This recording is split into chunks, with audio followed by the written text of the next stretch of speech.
if you enforce it, how will you enforce it? Yeah. Because you have the system in England where they actually pay you a physical visit to make sure that you comply. Yeah. And it starts from testing and tagging, ends up with cleaning techniques. It goes on to basic paperwork as well. So if you want to say, okay, well, it is compulsory, the next question is, okay, you make it compulsory, but how do you police it? I think we probably, I think we almost have to make it like insurance, like how we police insurance, which is, franchisees, when I say insurance, I mean that you have insurance for your company, your liability, etc. I think my feeling is maybe we'll have to do it like that and make it part of the insurance.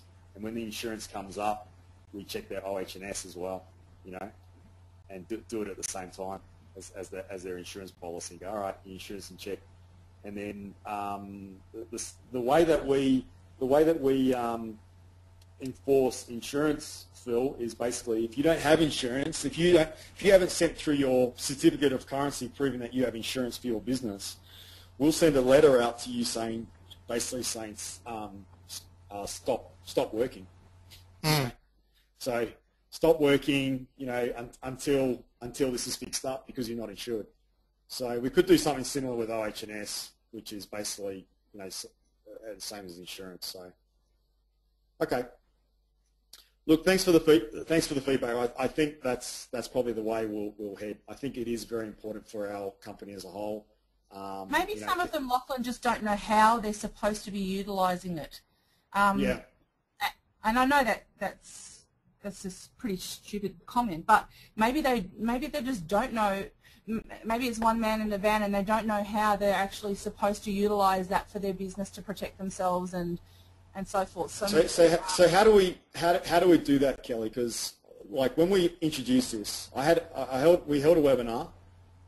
We had the guy who implemented it for us come to the webinar. He explained in detail how to do it, but obviously, OH&S isn't the most sexiest webinar to come to. So, we had a few, but obviously a lot of people didn't come to it. So how do we train them on that? Have you got any case studies where someone didn't have something in place and something went horribly wrong, so you can frighten them into doing it? Oh, for sure. For sure, there's plenty. Right. Not in Australia, but around the world for ChemDrive, for sure. No, you talked about it earlier about the guy in Perth. That's a typical OH&S compliance issue with the testing and tagging. So this could happen to you scenario. So just sometimes it's more about the stick than the carrot, as Phil said, like make them do it. But then also just say, look, we don't want you to be in this position, and make no mistake, if you don't do it properly, this will be you, and it will cost you a lot. And Lachlan, maybe it should be like it should go out on an email, and on top of it have a step-by-step instructions of this is how you utilise it, this is what you're to do, blah blah blah, so that that no one cannot understand it. Yeah. How did you find it, Kelly, when you went through it? Did you find it confusing? Really, I mean, no, not at all. Like I said, we'd already done the IICRC one, which initially it was confusing because